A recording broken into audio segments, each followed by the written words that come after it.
estar aí dando continuidade ao tema do nosso estudo, né, sobre avivamento que pode ocorrer nas nossas vidas a qualquer momento. Basta nós estarmos dispostos a isso, né?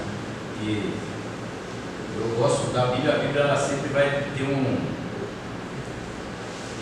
prefixo lá, né, de se você ouvir, se você quiser, né? Tem sempre uma condicional. A condicional é se você crer, se você quiser, se você estiver interessado. E essas horas é que Deus vai falar conosco. Amém? Vamos abrir nossas Bíblias na carta aos Gálatas. Gálatas foi depois de Coríntios. Só para dar uma. Aleluia. Gálatas capítulo 5. Nós vamos ler o verso 19 e o verso 20. Amém? Amém. Esse é um texto bastante ministrado na casa de Deus. Muitas vezes é pregado, né? Vamos meditar um pouquinho hoje. Hoje nós vamos falar sobre uma vida, né? Avivada, né? Uma vida, né? Um espírito de avivamento, né? Vivendo em espírito. Nós vamos ler o versículo 19 e o 20.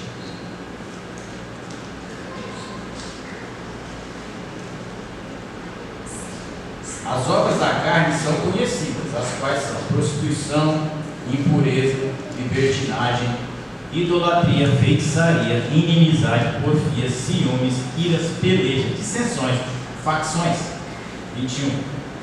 Invejas, bebedices, orgias e coisas semelhantes a essa, acerca das quais vos declaro, como já antes vos preveni, que os que cometem tais coisas não herdarão o reino de Deus. 22. O fruto do Espírito, porém, é amor, alegria, paz, longanimidade, benignidade, bondade e fidelidade, mansidão, domínio próprio. Contra essas coisas não há lei. Senhor, em nome de Jesus, nós lemos a Tua palavra, e a Tua palavra, Senhor, é poderosa para fazer muito mais do que aquilo que pensamos ou pedimos. Te peço a Deus que nessa noite, Pai, o Senhor venha nos orientar, venha nos guiar, ó Pai. Sabemos, ó Deus, que lemos, sabemos, ó Deus, que entendemos, ó Pai. Ó Senhor, preparamos, ó Deus, muitas coisas, mas se o Senhor não fizer a Tua obra, se o Senhor não completar a revelação da Tua palavra, para nada servir. Nessa noite, Pai, ensina-nos, ó Deus, a glorificar o Teu nome. Ensina-nos, ó Deus, a exaltar o Teu nome. Ensina-nos, ó Deus, a viver em espírito, Senhor. Porque nós sabemos, ó Deus, que a carne é fraca, mas o espírito está pronto. E nós, ó Deus, queremos servir a Deus, segundo a Tua grandeza, segundo o Teu poder, segundo o Teu conhecimento. Repreende, Pai, tudo aquilo que não provém de Ti. Repreende toda a situação de opróbrio e de vergonha. E que o Teu nome, Senhor, venha ser glorificado. E todo demônio que se levantar contra esta palavra, que ele seja caído por terra, que ele está denunciado no mundo espiritual, que ele seja repreendido pelos Teus anjos, ó Pai, fortes que estão ao nosso derredor, ao redor desta casa de oração. Por isso, Pai, nós te pedimos, fica conosco e nos ajuda em nome de Jesus. Amém? Quando a gente fala de viver em espírito, a gente, às vezes, quando eu via isso, eu era mais jovem, né? Quando eu tinha um pouco mais de cabelo e tinha um cabelo um pouco menos branco. Eu tinha mais cabelo preto do que branco. Inverteu-se hoje. Eu pensava o que era viver uma vida em espírito, era viver falando em mistério para todo quanto é lugar, né? A gente tem essas ideias, né, irmãos? Nós não devemos confundir dons com viver no espírito. Dons é uma coisa, espírito, viver em espírito é outra coisa, né? Então eu, quando era criança, adolescente, depois que eu me converti, eu pensava assim, mas o que é viver em espírito? Eu falei, será que é profetizando? Vai pegar o ônibus, é isso que te digo, né? E a gente vai pensando isso porque a gente se acostuma a achar que viver em espírito é estar falando em língua estranha 24 horas por dia, ou estar profetizando 24 horas por dia, ou estar lendo a Bíblia 24 horas por dia.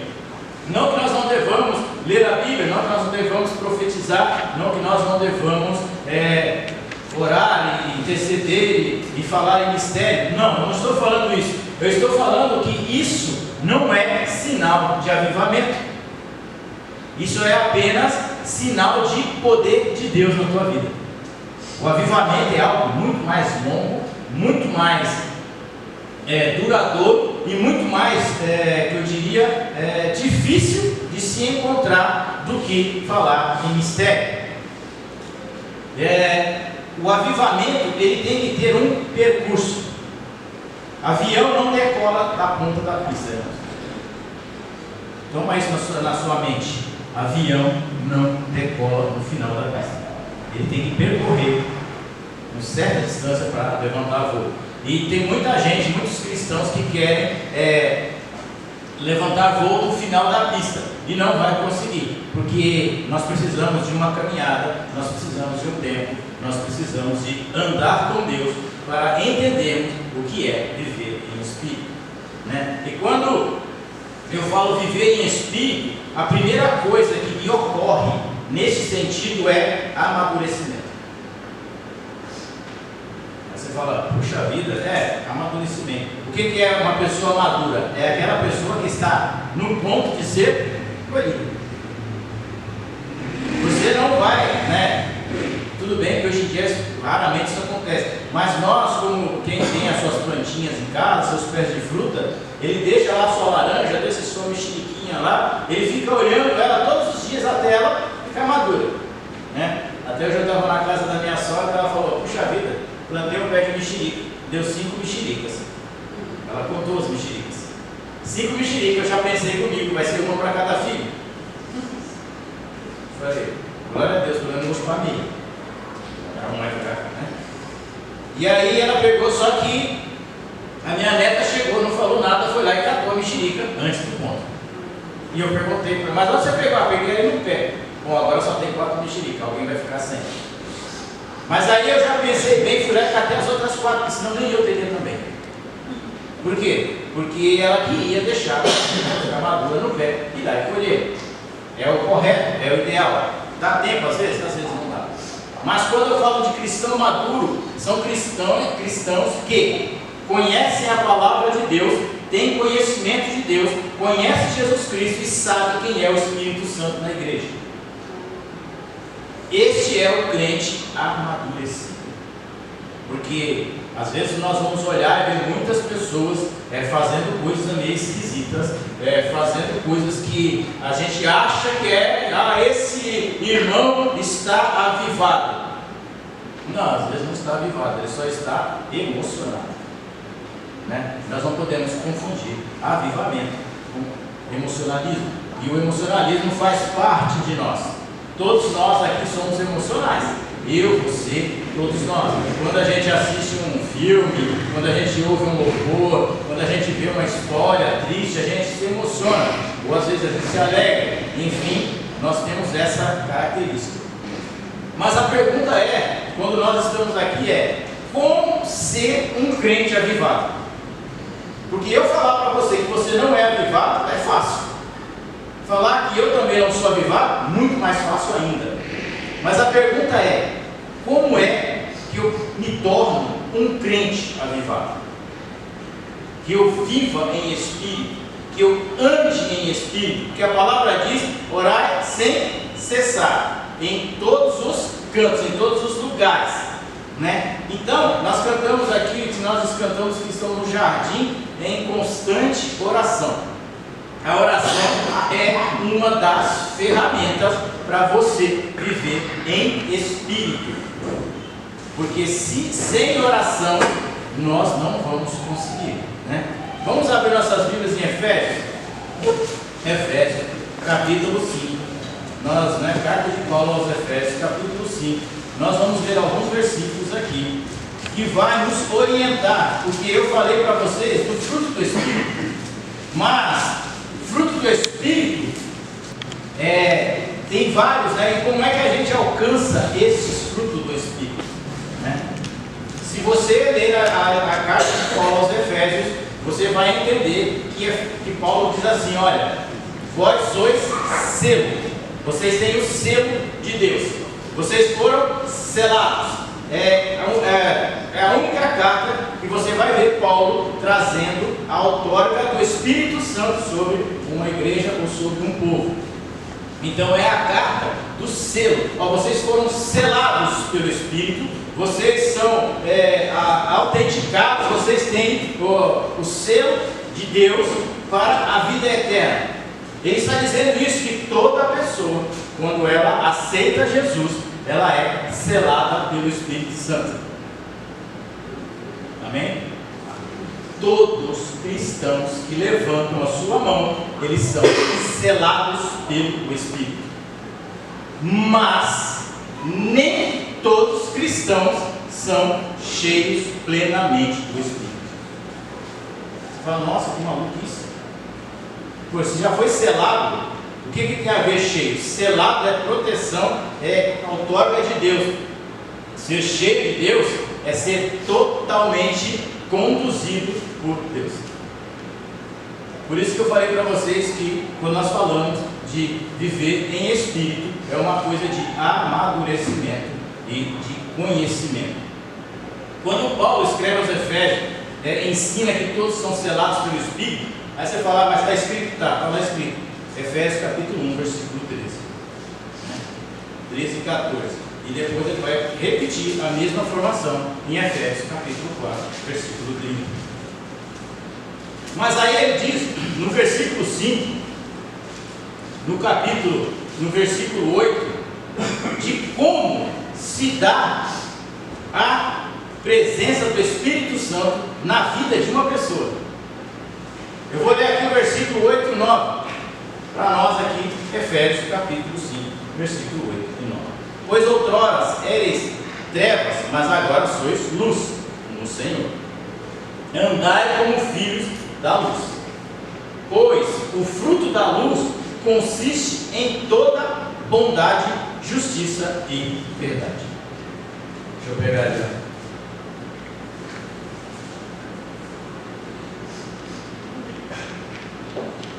Essa tradução aqui é da Vida Nova. Ela está dizendo que é o fruto da luz. Mas se nós pegarmos uma tradução corrigida, né, ela vai dizer que o fruto do Espírito são esses. Como é que você alcança o fruto do Espírito? O primeiro passo para você o fruto do Espírito consiste. É uma coisa que não tem como você separar. Ele é isso. Para você alcançar, primeira coisa que você tem que ter é bondade. Aí você fala: mas o que é ser bom? Ser bom é ter o mesmo sentimento que eu vi em Cristo Jesus, que se colocou em meu lugar para pagar as minhas transgressões. Então a bondade, nós cantamos a bondade de Deus aqui, né? Tem até um louvor que a gente canta, que é a bondade de Deus, né? E aí Jesus ele pega e fala assim: eu sou o bom pastor, eu dou a minha vida pelas minhas ovelhas. Então, se nós, para sermos, o primeiro passo para você ser cheio do fruto do Espírito é você ser uma pessoa boa. Olha que beleza. Você sabe qual é? Às vezes eu brinco, quando a gente lê o livro de Êxodo, a gente vê Moisés trocando uma ideia com Deus. Eu acho muito legal esses diálogos de Moisés com Deus, né? Nós já até estudamos algumas coisas aqui. Mas tem uma parte da vida de Moisés que Moisés só fala assim: uma boa, eu quero ver o Senhor. Se o povo não quer compromisso contigo, eu quero ver o Senhor, quero ver o seu rosto. Aí ele fala: sabe, Moisés, é melhor você não ver não, porque nenhum homem que viu ficou em pé. Mas eu vou dar uma canjinha para você, vou te dar uma sopinha. Você vai entrar naquela fenda daquela pedra e eu vou passar. E você vai me ver pelas costas. E a Bíblia diz que quando Deus passa, o texto é bem claro em dizer, e a bondade de Deus passou naquele lugar. Então, para nós termos o fruto do Espírito, nós temos que ter um atributo de Deus, que é a sua bondade. Quer ver Deus, irmão? Seja bom. Quer ver a presença de Deus? Quer ver Deus face a face? Seja bom. A bondade é a presença de Deus. Eu fico impressionado com essas coisas quando eu leio na Bíblia. A segunda coisa que nós temos que ter e praticar na nossa vida é sermos justos. Irmãos, ser justo não é uma opção, é dever. É fácil ser justo, irmão? Claro que não. Se fosse fácil, Jesus não precisava morrer. Quando a gente fala de justiça, e a justiça é uma coisa interessante, né? Porque nós conseguimos nos praticar a justiça quando nós não temos nenhuma relação com o caso a ser julgado. Então, tipo, nós vemos uma pessoa cometer um crime, ele não é ele não está sobre o nosso conhecimento, ele não faz parte das nossas amizades, então automaticamente eu aplico a justiça sobre a vida dele. Prende, mata, joga na cadeia, põe fogo, sei lá o que você faz com ele, apedreja. Mas quando essa mesma pessoa, ela cometeu o mesmo delito, e ela pertence a alguém próximo de nós, e a gente vai pensar duas vezes em fazer isso. Se você pegar a história de Davi, ele tinha os seus filhos, né? Era um excelente guerreiro, um homem de Deus, segundo o coração de Deus, um homem que tem todos os critérios, as características de um filho de Deus, daquele que servia a Deus. Mas Davi tinha uma característica muito ruim. Davi era um péssimo pai. É só você ler a história de Davi. O que destruiu a vida de Davi foi ele não ser um bom.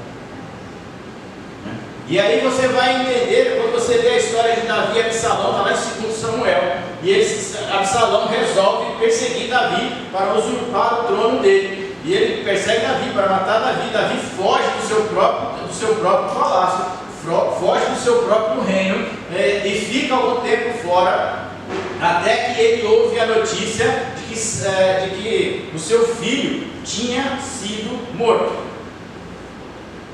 Absalão tinha sido morto lá, preso no galho e tal, né? Não vamos entrar aqui no detalhe, mas a pergunta é a seguinte: todos os generais de Davi, todos os profetas, todos aqueles que estavam com Davi, pensaram assim: graças seja a Deus, menos um para torrar a vida de Davi, menos um para perturbar Davi. E Davi, o que ele estava fazendo, irmãos? Estava alegre, pulando de alegria, porque o filho dele tinha morrido. Davi estava, puxa vida, já. Obrigado a Deus, vamos fazer um culto de louvorzão hoje, porque o Senhor me livrou dos meus inimigos. Não. Davi estava lá chorando, gritando que nem louco pelas alamedas, dizendo: Absalão, Absalão, meu filho amado Absalão. Por quê? Mas ele não teve a mesma visão quando mandou Urias para a morte. Não era da sua família. Então, veja como é difícil nós sermos justos, irmão. Nós temos que ter essa característica. A justiça é o fiel da balança, né? Nós temos que ser esse fiel, a luz do mundo e sal da terra. Não podemos praticar a injustiça. Podemos cometer algum ato falho? Sim, mas deliberadamente não. O que eu vou dizer para você? Você vai vender o seu carro. Você é crente pentecostal, canela de fogo, vive profetizando na casa de Deus, vive falando que Deus vem aqui, faz aí o que eu estou dizendo, mas quando você vai vender o seu carro, você sabe que o seu carro está com o motor pifando, e você pega e vende para o seu irmão e fala: o carro está beleza, está maravilhoso, pode comprar que eu garanto para você que você não vai ter nenhuma dor de cabeça. O pobre do irmãozinho compra, e outros do carro funde o motor. Aí o que você faz? Irmão, cada um com seus problemas. Comigo eu andei 15 anos com esse carro, nunca tive problema algum.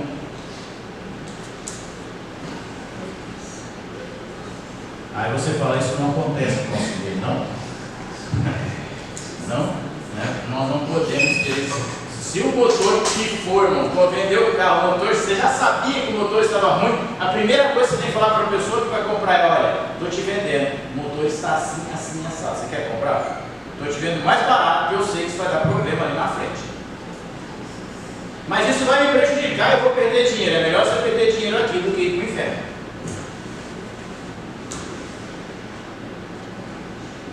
Sermos justos, irmão.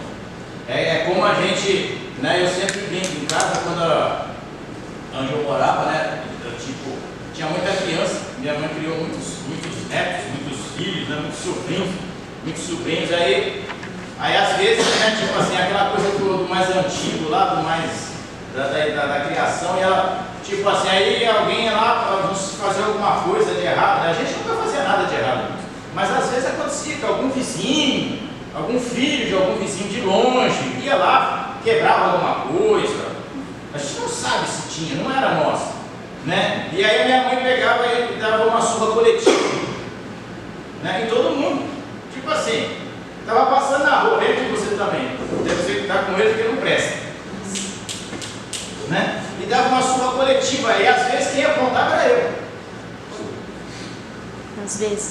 Às vezes quem apontava era meu primo. Mas não tinha problema, porque a gente sabia que ia apanhar todo mundo. Era a surra coletiva, né? E a minha mãe eu nunca vi a minha mãe falar para você, me perdoa, porque eu bati em você indevidamente. Ela falava, isso era para aprender a fazer. Né? Justiça, irmãos, nós temos que ser justos. Se a gente errou com nossos filhos, a primeira coisa que tem que falar para ele, ó, meu filho, me perdoa. Eu errei. Mas é duro falar para um filho que errou, né? Se eu falar, eu vou perder a autoridade. Mas se você não falar, você vai perder a autoridade. Você já perdeu a autoridade, né? Porque a gente tem que ter, ser sincero. Na igreja, nós temos que ter essa justiça. Quando nós erramos com uma pessoa, nós temos a hombridade de falar para ela, eu errei. Me perdoa. Fui mal. O que eu falei, ou o que eu deixei de falar, o que eu fiz, ou o que eu deixei de fazer, não foi legal com você. Justiça, sermos justos, porque nós somos justificados. Aí você fala, mas ninguém é justo nessa terra, mas nós somos justificados. Se nós somos justificados, nós temos que dar fruto de justiça. Outra coisa que nos prepara para recebermos os frutos do Espírito é ser verdadeiro. O que nós mais temos hoje, irmãos, eu vou usar um termo aqui muito que Jesus usou muito. O que nós mais temos hoje no meio das igrejas é hipocrisia. Eu estou falando para pessoas maduras e adultas na fé. O que nós mais temos hoje no meio das igrejas, não estou falando daqui, estou falando das igrejas, chama-se hipocrisia e falta de verdade. Porque, irmãos, um dia desse um cidadão chegou com outro lá, falou, eu vim para fazer uma oração por você. Quem é aqui que está com alguma dor? Dor nas costas, para ser mais específico. Aí eu vou fazer, e a minha oração é uma oração forte. E as pessoas só ouvindo. Eu oro e acontece. Quem é que está aqui? Vem, aí veio lá, sempre vai ter um, né, irmão? Não se iluda, que sempre vai ter um. E aí apareceu um cidadão lá com uma dor nas costas, todo andando meio de lado, que nem sirinho. E aí essa pessoa começou a orar, e orou por ele. E aí, nome de Jesus, e tal, falou para ele um monte de coisa lá. E aí, a dor passou? Não, passou não. Não, você vai orar de novo. E foi lá e orou de novo, passou 5 minutos e tal. E aí, passou a dor? Não, continua mesmo. Aí o cara pegou e falou para ele, então, você toma remédio? Eu tomo. Então vai lá e toma, que daqui a meia hora passa. Eu não estou brincando, eu estou falando, isso aconteceu. Né? É brincadeira, mas não é brincadeira, é sério. Então, o que nós precisamos? De verdade. E a verdade é Jesus. Eu sou o caminho, a verdade é a vida. Ninguém vem ao Pai senão por mim. Então eu preciso da verdade em mim. A verdade em mim chama-se Jesus Cristo. Eu não posso, irmão, de maneira alguma compactuar com aquilo que não é verdade. Ah, mas é só um. Não, não é só um não. Ou é sim, sim, ou não, não. O que é verdadeiro. Verdadeiro. Nós temos a obrigação, nós temos a capacidade de saber o que é verdade e o que não é verdade. Eu digo para os irmãos e para a igreja nessa noite, nós entramos, na maioria das coisas furadas que nós entramos porque nós queremos. Raras são as exceções que nós fomos enganados. Nós não fomos enganados, nós queremos, nós somos procurando. A gente até pode dar aquela disfarçadinha, ai meu Deus, ai comigo. Por que aconteceu? Não, aconteceu porque a gente no fundo, a gente sabia. Você já viu aquela sua amiga, aquele seu amigo que te arrasta sempre para podre? Né? Todos nós temos um amigo que quer nos arrastar para podre, nos levar para o caminho mal da força, para o lado escuro. Se eu estiver enganado, por favor, então eu não sou desse planeta. Mas todos nós temos. Até chega aquele cara lá e começa a falar e você fala, né? Puxa vida, mas ele é tão legal, é meu amigo, né? É a pessoa, nossa, é meu irmão, cresceu comigo, anda comigo. Irmãos, eu tenho pessoas que eu cresci com eles, andei com eles, converti e eles se afastaram. Sinto falta deles? Sinto falta deles na casa de Deus, mas eu não sinto falta porque eles sozinhos nem porque eu fazia. E a gente sabe disso, a gente sabe que aquela pessoa vai nos levar para um lugar que não é legal e a gente está sempre do lado dele. E é engraçado que essas pessoas parecem que é um chiclete, né? Parece que é chiclete e tutti-frutti, você não consegue largar. É engraçado isso, né? Aquela fofoquinha clássica, mano. Depois que inventaram esse negócio de grupo de WhatsApp na família, você está conversando com a sua família aqui, conversando com a fofoqueira do particular. Né? O cara fala aqui, você compartilha com o fofoqueiro lá no mesmo grupo, mas no particular, porque na família ninguém pode saber, então você fica conversando com os dois. Né? Não são ser verdadeiros. Na vida do cristão não há espaço para dúvida e nem mentira. Se você está com dúvida, né, as pessoas dizem muito aí no provérbio no mundo que diz: eu não me decidi ainda, eu estou em cima do muro. Se você está em cima do muro, você escolheu lá. Infelizmente. Porque quando a gente fala de plenitude, de andar em espírito, de estar em espírito, por que Paulo descreve que nós somos selados, mas muitas vezes não cheios? Porque isso pode ocorrer novamente. Você sabe aonde foi as pessoas foram cheias do Espírito de uma só vez? Lá em Atos 2. Atos 2, capítulo 4. Versículo 4. Está escrito lá: e todos foram cheios do Espírito. Todos que estavam naquela reunião. Isso pode acontecer numa reunião como essa aqui? Pode. Deve acontecer? Deveria. Aleluia. Acontece? Nem sempre.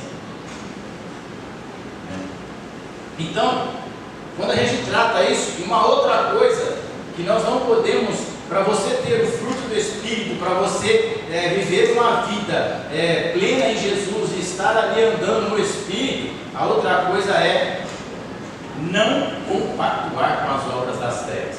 O versículo 11 vai dizer isso, eu não li, mas ele diz isso: não se compactua com as obras das trevas, né? Ou infrutuosas.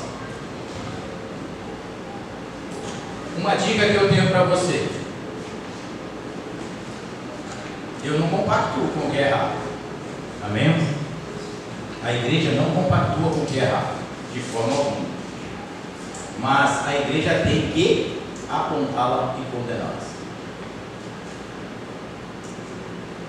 Leia o versículo 11 de Efésios, capítulo 5, versículo 11. Né?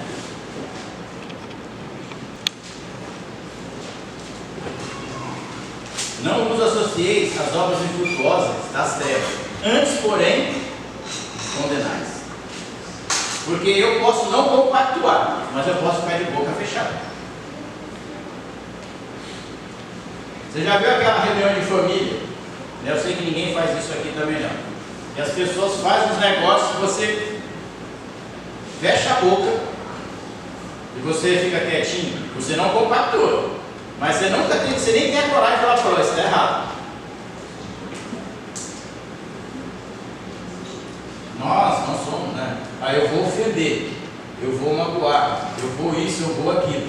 Não, irmãos, nós não compactuamos com coisa errada. E seguinte, nós condenamos.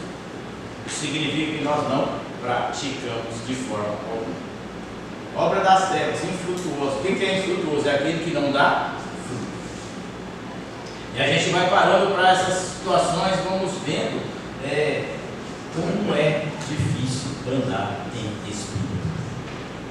Porque todo dia é igual aquela música lá do Thales, lá, todo dia o pecado vem.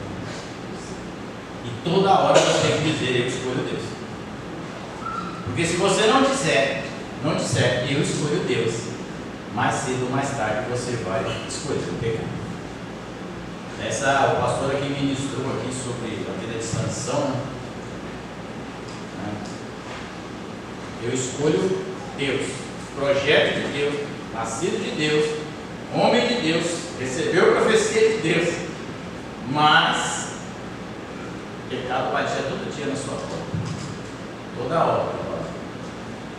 E um pecado gostosinho, coloca você no colo. Você já reparou que o pecado sempre vai te pôr no colo?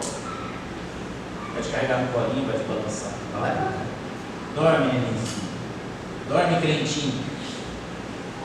Mas depois ele te prende no moedor. Fura os teus olhos, você não enxerga mais nada. Te prende lá nas moedas de moer trigo. E depois eles te fazem virar escárnio. Esse é o preço de dormir no colo do pecado. Espero que ninguém esteja dormindo nem eu, em nome de Jesus. Amém? Eu queria trabalhar com os irmãos aqui, irmãos, que foram cheios do Espírito. Se eu perguntar para os irmãos qual foi o primeiro homem a andar em Espírito, né? Vocês lembram dele? Eu sei que era um pouco antigo e tal, mas dá para lembrar. Né? Vamos lá? Gênesis 5:24. Primeiro livro da Bíblia.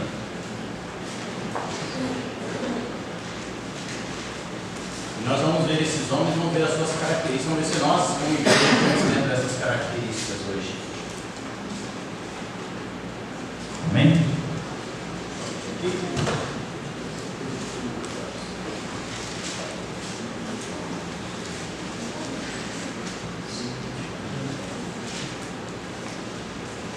Eu fui irmão, né? Comprei uma Bíblia dos meus sonhos. Sempre quis ter uma Bíblia dessa, né? Aí eu consegui comprar uma agora com letra grande.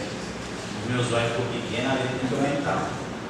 Eu comprei essa Bíblia aqui, ó, desde a minha mocidade. Demorou só 20 anos para comprar, mas comprei. O importante é que comprou. Amém? Gênesis capítulo 5, verso 24, diz assim, ó. Andou Enoque com Deus e já não era, porque Deus para si o tomou. O primeiro homem a andar em espírito na Bíblia é Enoque. Ele não viu a morte. Pelo menos não está escrito na Bíblia. Se você um dia estudar teologia, qualquer dia da vida que você quiser estudar, você não vai encontrar para onde foi Enoque. Eu só vou encontrar Enoque no céu. Lá eu sei que eu vou encontrar ele. Caso contrário, meu amado, você não vai estudar à vontade, você tem o direito, você pode pesquisar, pode fazer até arqueologia e lá para pesquisar, você não vai encontrar tratando-se da vida de Enoque. A Bíblia diz que Enoque foi um homem que casou, teve uma vida normal, lá. E depois de algum tempo, ele disse que ele começou a andar com Deus.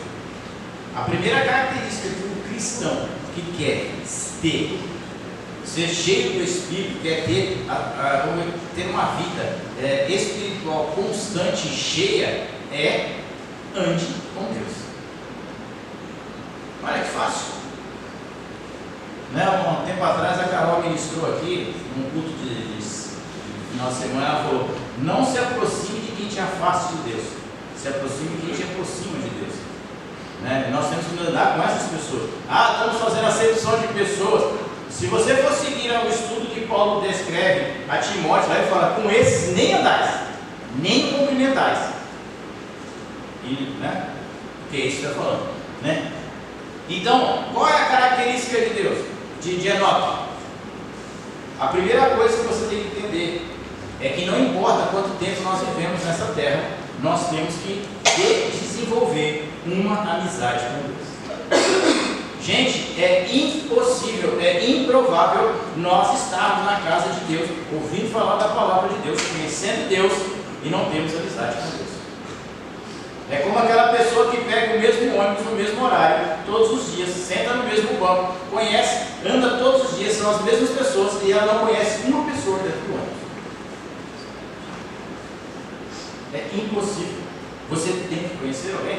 É a mesma coisa com Deus. A gente canta que ama a Deus, cantamos que louvamos a Deus, exaltamos a Deus. Deus é poderoso, Criador do céu e da terra, que a obra das suas mãos criou tudo que há. Nós cantamos o Salmo 103, nós cantamos o Salmo 91, nós cantamos tantas coisas, mas nós não desenvolvemos amizade com Deus.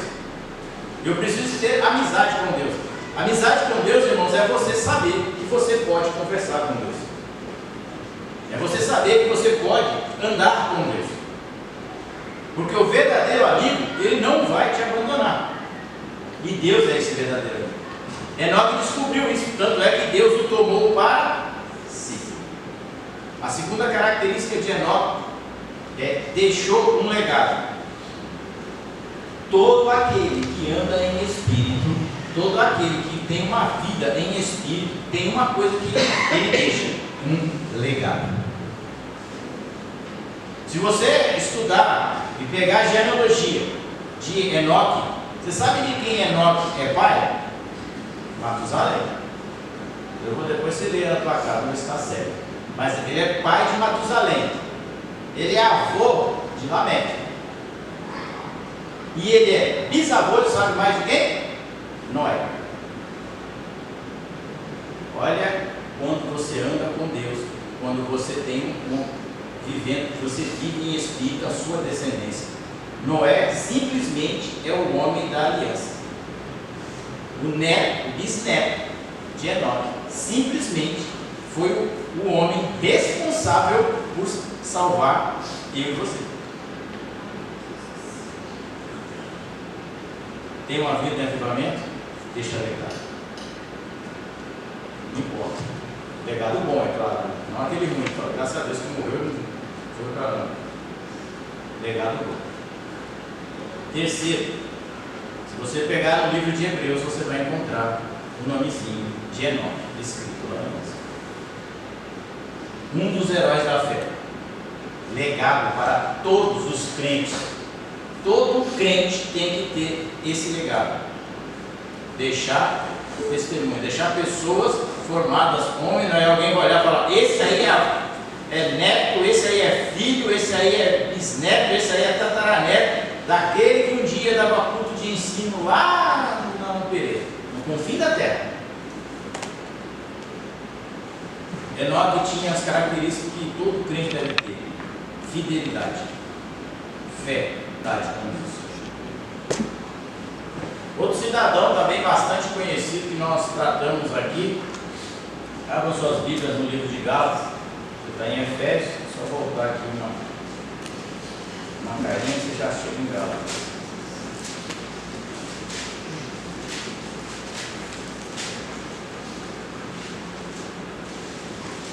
Gálatas 3, verso 6 e 9. Diz assim: Assim como Abraão creu em Deus, isso lhe foi imputado como justiça. Lembra que eu falei do estudo? Sabei, pois, que os da fé é que são filhos de Abraão.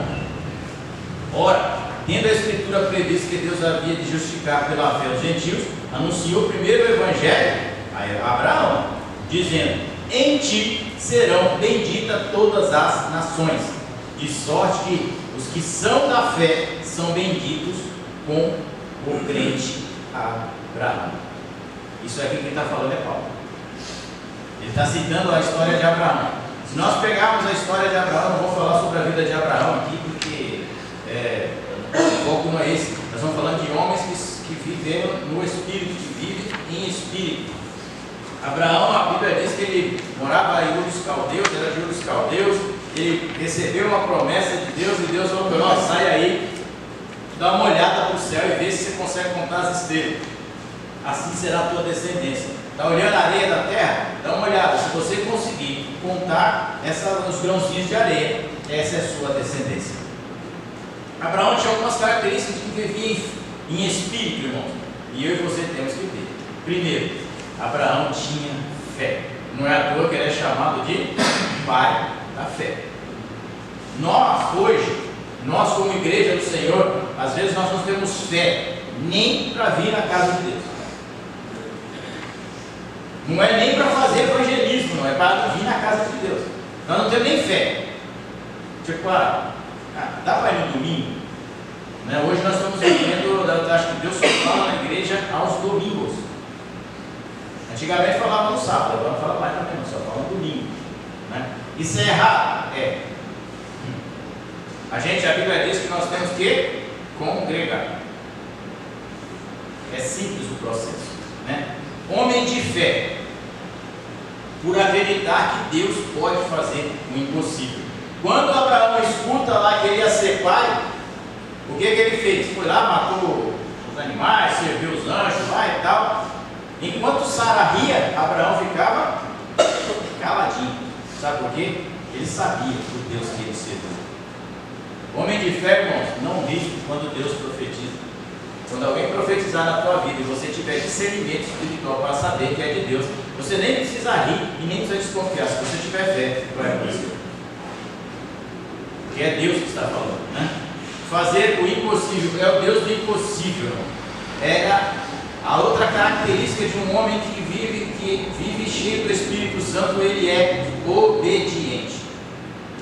Eu sempre, uma vez eu ministrei para um grupo de crianças, né? Aí eu falei para ela: você sabe qual é, quando você vai na escola, você aprende o que? Ela falou: ABC.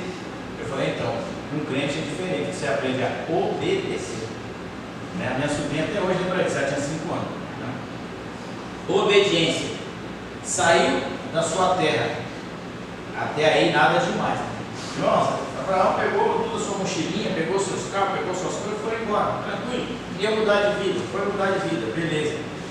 Saiu da sua terra, saiu da sua parentela, deixou tudo para trás. Mas um dia, Deus falou para Abraão: é o seguinte, cara, você está muito legal, você está muito confortável na sua situação. Tem muito crente confortável dentro da igreja. E aí Deus falou para ele: sabe o que você vai me fazer? Você vai me oferecer Isaac. Isaac era o filho da promessa, o cara que sorria, né? Aquele que sorri, né? O menino dos olhos de Abraão, porque ele seria o herdeiro de todas as coisas. E Deus falou para ele, e aquele menino já devia ter por volta dos 12 a 14 anos, e Abraão tinha lá para os seus 90 e poucos anos. E aí Abraão, Deus falou para ele: você vai levar o teu filho e oferecer em holocausto. Eu posso garantir com todas as letras que aqui ninguém faria isso. Ninguém. Eu não sou pai. Eu não levaria ninguém para sacrificar. Alguém levaria o seu filho? 12 aninhos, está jogando bola, na rua, empinando pico, dando trabalho. Você faz isso. Você fala: Deus, pode levar um bote? Leva, hoje em dia tem muito amor de pet, leva o pet. Mas o filho, né? Isaac, isso era promessa. Abraão falou: Se eu cortar a cabeça dele, Deus vai me tirar de novo. Vai ficar tranquilo, não vai morrer. Se eu matar, Deus vai me salvar. Porque é promessa de Deus. Esse Deus que eu sirvo é Deus diferente. Por isso que Abraão é considerado o pai da fé. Segundo, ele peregrinou na terra prometida. Deus falou: vai peregrinar, anda aí. Tudo que você vê aí um dia vai ser seu. Segundo, olha uma característica boa para você ser cheio do Espírito Santo: generoso. Abraão era generoso. Abraão, quando os pastores de Ló tiveram um desentendimento com os pastores dele, ele, por ser mais velho e pela tradição, ele tinha o direito de escolher qual canto ele queria morar. Na nossa vida, e agora vai uma frase minha que eu gosto muito de usar: na nossa vida, muitas vezes é melhor você ter paz que razão. Por quê? Quando chegaram naquele lugar, Ló olhou para as campinas. Lugar perfeito para criar os animais, pasto para todo lado, e situação propícia para o crescimento, para ver no seu gado prosperar, nos seus trabalhos. Mas Abraão falou uma coisa para ele interessante, irmão: olha, se você escolher para o norte, cara, eu vou para o sul, eu só não quero ficar perto de você. Às vezes na nossa vida, irmão, nós temos que fazer isso. Está dando tanta dor de cabeça na nossa vida e nós estamos lá. Aí Abraão falou assim: Ló, sabe, eu não quero ter problema, eu não quero ficar brigando, eu não quero ter estresse. Escolhe, você quer ir para lá? Vai, eu vou para cá. Aí você fala: mas por que Deus, Abraão escolheu, deixou Ló escolher? Porque a promessa não estava sobre Ló, a promessa estava sobre Abraão. Pode escolher, mano. Se você for lá para um lugar que só tem pedregulho e cascavel, Deus vai prosperar. Pode escolher lá. Ló pegou, escolheu lá para as campinas, né? Aí você vai estudar a história depois. Então Abraão era generoso. Falou: Ló, pode escolher. Eu não quero nem discutir com você, só escolhe, mas, por favor, fica longe de mim, porque eu sou paciente, sou bondoso, mas tem hora que até tu me irrita, né? É assim muitas vezes na nossa vida. Às vezes até nós mesmos nos irritamos nós mesmos, né? Desculpa, o Jó seria outro assunto que eu estudei, mas não vamos tratar hoje. Abraão tinha uma outra característica, irmão. Ele era paciente. Todo aquele que vive em espírito, ele é paciente.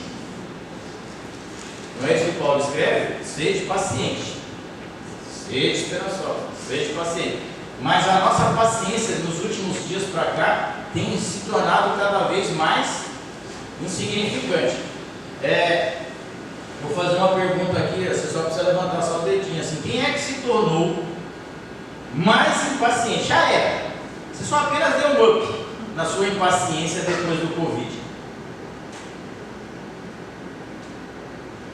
Não, parece brincadeira, né? Você fala: não, isso não tem nada a ver. Irmãos, o número de divórcios que ocorreu no período de pandemia foi 4 vezes maior do que o normal. Por quê? Porque nós nos tornamos impacientes. A gente trabalhava, chegava de noite, olhava para a cara da esposa de vez em quando, ela olhava para nós, dormia, acabava, acordava, outro dia e ia embora. Aí chegou o Covid e falou: vai ter que correr para vir do seu lado. Aí você vai: não é? Quem é você? Ah, sou teu filho. Rapaz, faz 5 anos que eu não te vejo. E quem é você? Ah, sou sua esposa. Não, eu sou casado? Tipo, não sabia. E esse aqui? Ah, essa aqui é minha sogra. Nossa, ela está viva. Nossa vida. Ah, meu Deus. E isso gerou o quê? Um impacto social na vida das pessoas, porque as pessoas não tinham o ato de conviver. Aí passou o tempo, fechou todas as coisas, tal. Aí passou o tempo, aí a igreja foi fechada também, as pessoas não puderam mais comparecer à igreja. Da risada, né? O pessoal que mais cobrava pelo culto presencial.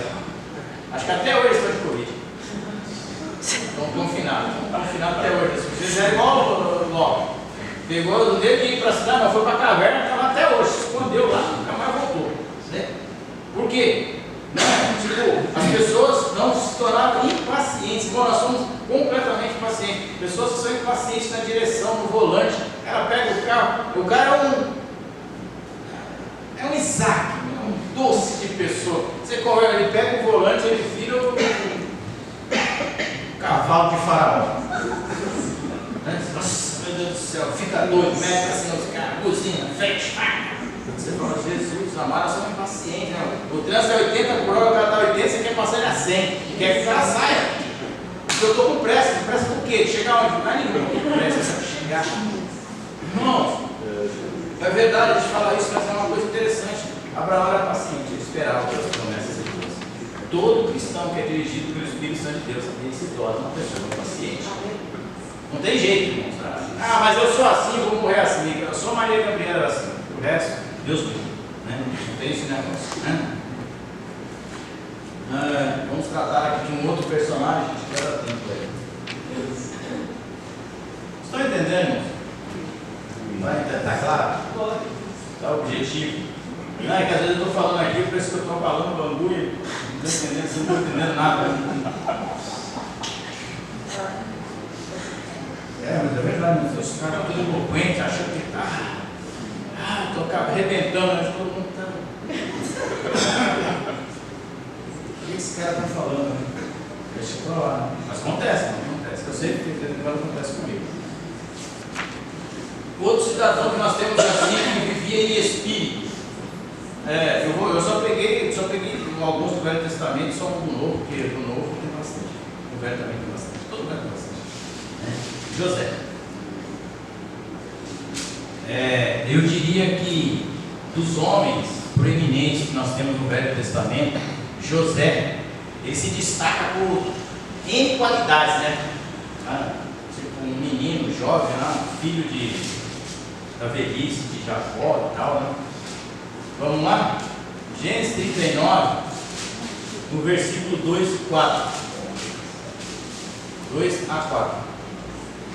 O Senhor estava com José. Ele se tornou próspero e estava na casa do seu senhor egípcio.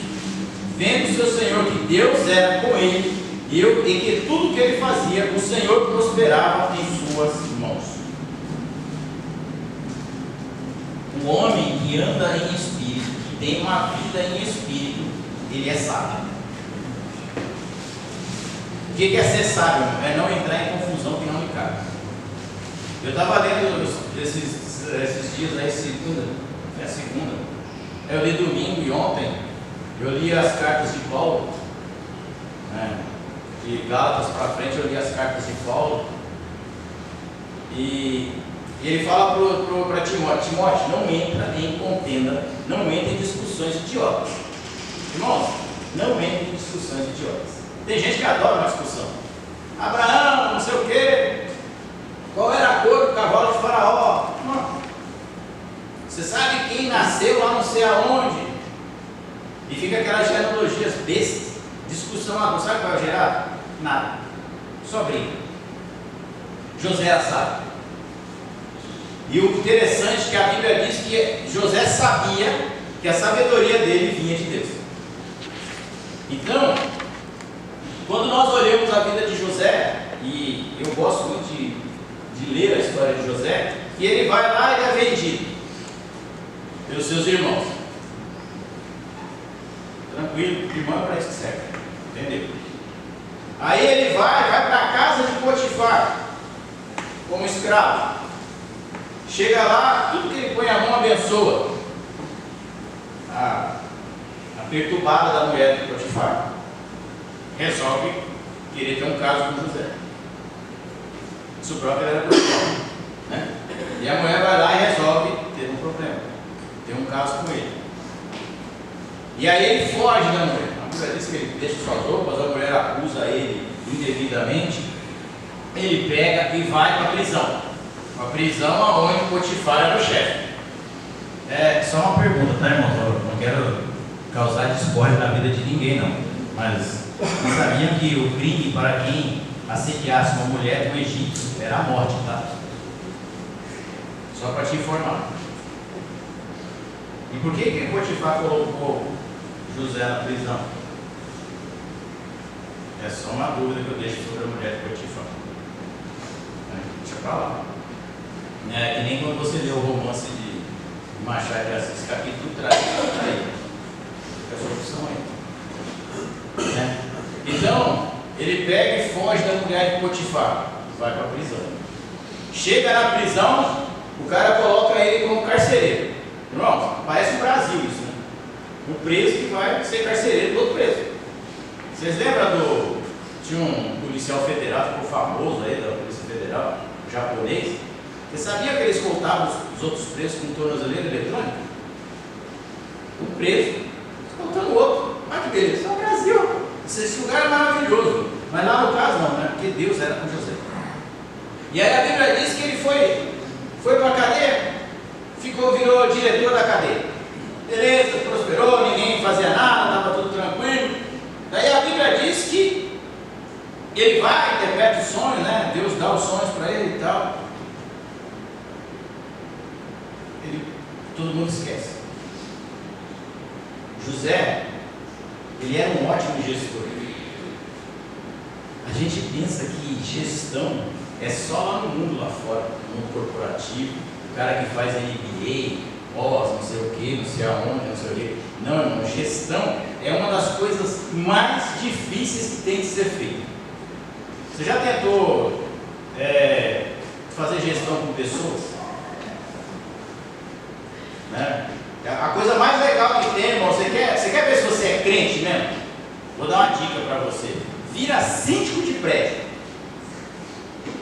Aquela reuniãozinha gostosinha, que tem 35 pessoas falando mal da sua vida. E aí, se você não falar nenhum e não amaldiçoar ninguém, não mandar fogo do céu, você é crente. Né? Por quê? Porque essa gestão é pessoa, você está trabalhando com pessoas. E não importa o serviço que vai ser executado, mas quem vai executar é uma pessoa. E você tem que gerir, ter gestão sobre isso. Aí José vai lá e fala, constrói celeiros, constrói armazéns, guarda a colheita dos 7 anos de vacas gordas, com os 7 vacas magras você tem o que comer. E aí foi crescendo. Né? Ele era um ótimo gestor. Né? Ele fazia a diferença. Né? Lá em Malaquias diz, né? E outra vez sabereis a diferença entre o que serve e o que não serve a Deus. José fazia a diferença. Aquele que é cheio do Espírito, aquele que vive em Espírito, faz a diferença aonde quer que ele está. Não importa se é no fundo do poço, preso jogado pelos irmãos, não importa se é na casa de Potifar como escravo, não importa se é como preso, ou não importa se é sentado no trono de Faraó, aonde ele estiver, a mão do Senhor é com ele. Nós temos que aprender isso. Homem de caráter. Todo crente que vive em espírito tem caráter. Você fala, caráter se nasce com caráter? Não, caráter se forma. A pessoa pode ter até algum desvio de conduta, ele aceita Jesus, o seu caráter vai sendo formado no longo dos anos. Né? Ele decidiu ser honesto, não pecando contra Deus, não adulterando com a mulher de Faraó.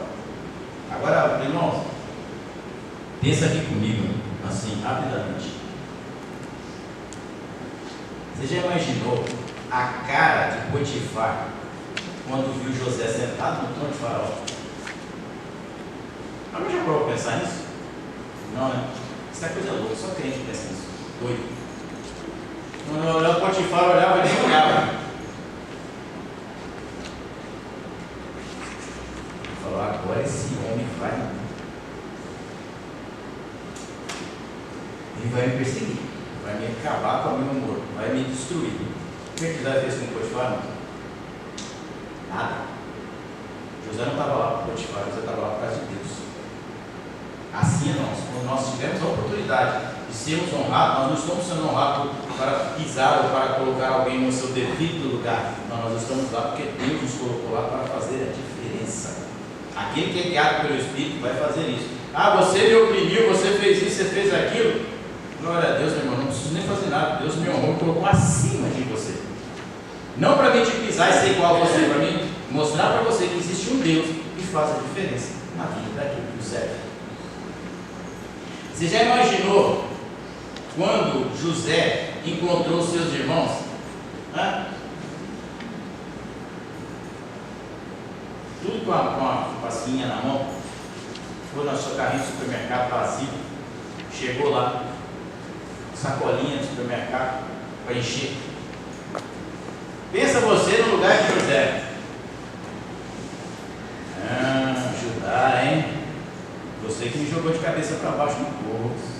Aleluia, Deus seja louvado, trouxe o meu inimigo nas minhas mãos.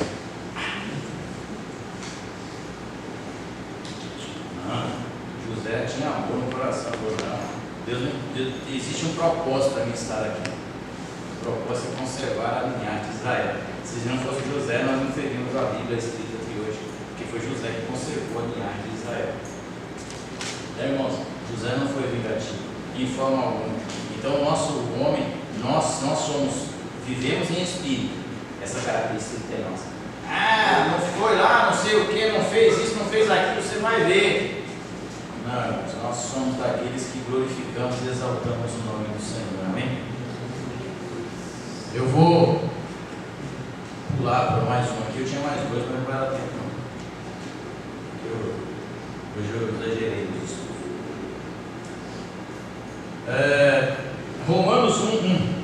Nós já vamos encerrar, tá? Prometo que nós sairemos daqui dentro do horário mais possível. Romanos 1:1.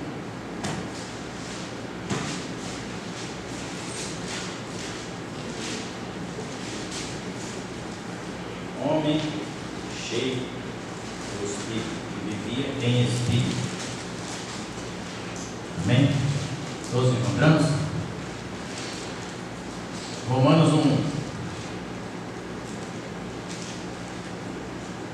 Paulo, servo de Cristo Jesus, chamado para ser apóstolo, separado para o Evangelho de Deus. Esse é o cartão de visita de Paulo. Toda vez que Paulo entregava o cartão, ele falava: você lê lá em Timóteo, lê lá em Colossenses, você vai ver que esse é o cartão de visita de Paulo.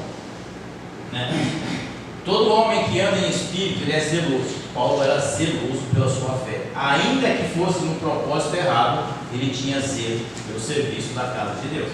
Cresceu aos pés de Gamaliel, aprendeu a lei. Então, todo homem que vive em espírito, ele tem zelo pelas coisas de Deus. Irmão, se nós não tivermos zelos por isso aqui, pela casa de Deus, nós estamos com problema. Se nós somos daqueles que colamos chiclete embaixo da cadeira, nós estamos com problema. Se nós somos daqueles que jogamos lixo e não recolhemos, nós estamos com problema. Porque isso aqui é um espaço que Deus preparou para nós. O som, as cadeiras, o ar-condicionado, tudo que tem aqui foi Deus que nos deu. Então ele é preparado para nós. Então a gente tem que ter zelo, cuidar. Paulo, todo o que é guiado e vive em espírito é corajoso. Quando você vê a história de Paulo, você vai ver, ele passou por surras, prisões, maltratos, desceu pela muralha, pelo cesto, naufrágios, morreu por amor do Evangelho. Então ele era um cara corajoso. Nós, irmãos, hoje nós estamos tão, sabe, que a gente não consegue nem ter coragem de falar mais que é crente, eu vou à igreja, Ele fala: não, eu sigo a Jesus Cristo, meu Senhor, meu Salvador. Tem muito ladrão no meio. Tem sim, Jesus falou que tinha. Tem muito mentiroso. Tem sim, Jesus falou também que tinha. Mas tem gente que vai para o céu. Se você continuar estudando, você vai para o inferno. Tem tudo isso, Corajoso. Aquele que é cheio do Espírito, vive em Espírito, ele tem conhecimento espiritual. Certa vez Paulo estava lá, andando pela cidadezinha, a mocinha chegava para ele e falava: aí lá vai os homens de Deus. Se fosse nós, homens de Deus, ia falar: nossa, glória a Deus, ela me reconheceu, hein? Deve ser minha gravata vermelha. Estou conhecido, hein? Aleluia, irmão, glória a Deus. Você não, hein? Sou membro de Deus, hein? Comigo é no reteté. Todo dia a mocinha lá: esse lá vai os homens de Deus. Até que um dia Paulo olhou para a cara dela e falou: em nome de Jesus, sai dessa vida. Era um demônio. A menina ficou liberta. Tudo bem, porque não veio por isso a cidade, mas a menina foi liberta. Conhecimento espiritual. Todo aquele que é sábio, cheio de conhecimento, consegue discernir o que é do Espírito e o que é da carne. Se anda em Espírito, você não vai ser confundido. E a última característica de Paulo, para nós encerrarmos, ele era humilde, apesar de ser o homem que mais pregou o Evangelho no Novo Testamento. Paulo pregou o Evangelho mais do que Jesus. Ele andou mais que Jesus. Ele fez uma obra maior do que Jesus, no sentido de evangelismo. Ele levou o Evangelho para a Ásia, para a Europa. Mas sabe qual é a fala dele? E eu, o menor dos apóstolos. O cara que mais trabalhava, que mais fazia, era o que se dizia, o menor. Sabe por quê? Porque ele vivia em Espírito, ele sabia que tudo era de Deus, tudo era por ele, para ele, e sem ele, nada do que foi feito seria. Então é isso, irmão. Quer ser cheio do Espírito? Quer viver em Espírito? Quer andar em Espírito? Aqui estão as características. Eu teria Josué e teria Moisés ainda para falar, mas vai ficar para um outro dia, para um outro estudo. Amém? Amém? Amém. Entenderam?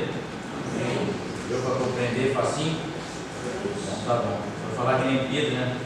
O Paulo fala meio estranho, hein? Umas palavras esquisitas aí, então eu estou escrevendo aqui mais simples aqui, né? Mas eu procurei falar mais fácil possível. Amém? Vamos colocar de pé.